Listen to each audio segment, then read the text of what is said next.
á. Quay con mình lâu hả? Cầm đi. Còn một quay đúng này. Nó giống nó.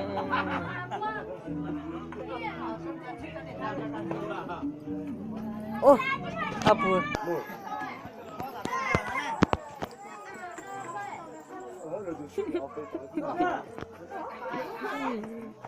Đây giống nó để nó không có tiếng nữa. Không có nó Rất là nhiều lắm cơ. Cái nó này nồng. Cú bảo ô tụi mình nông. Mình nồng. Nồng lan đấy. Để nó chảo cái nữa. Ê phải.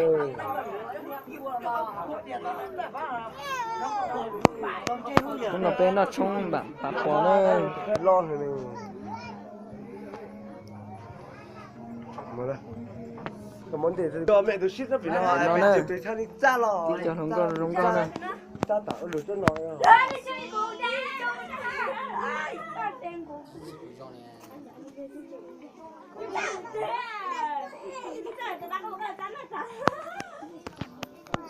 Cảm ơn bây giờ chú là luôn chú ý học kiểu bê kiểu hay đi hay nè. Đừng nói mẹ bù luôn chú tiểu như thôi chứ mẹ ta ô cái bảo của chú đem mà nó.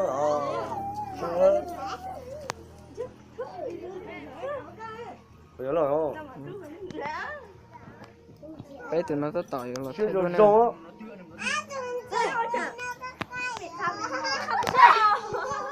Ba từ.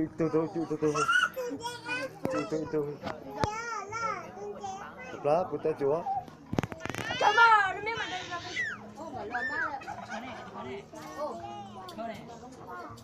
Lấy à?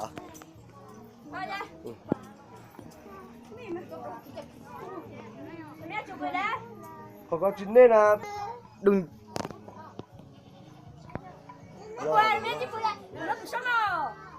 Lừa Hassan nữa. Để nói cho không có chia nữa. Này, nào chúng tôi.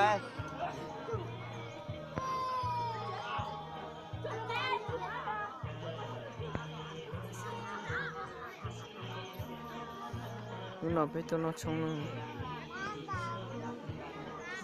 Nó hỏi trên nền nó. Phải chú ôm bài mua tiền bài mua. Chú ôm được chú phải ôm mà khát chưa rồi đấy ho.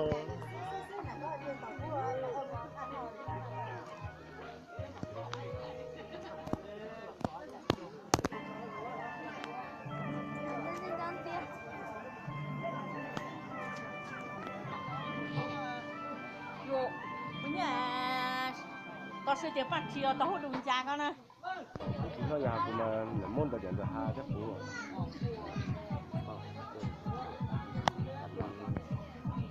Thì hôm nay ta sẽ chơi thì một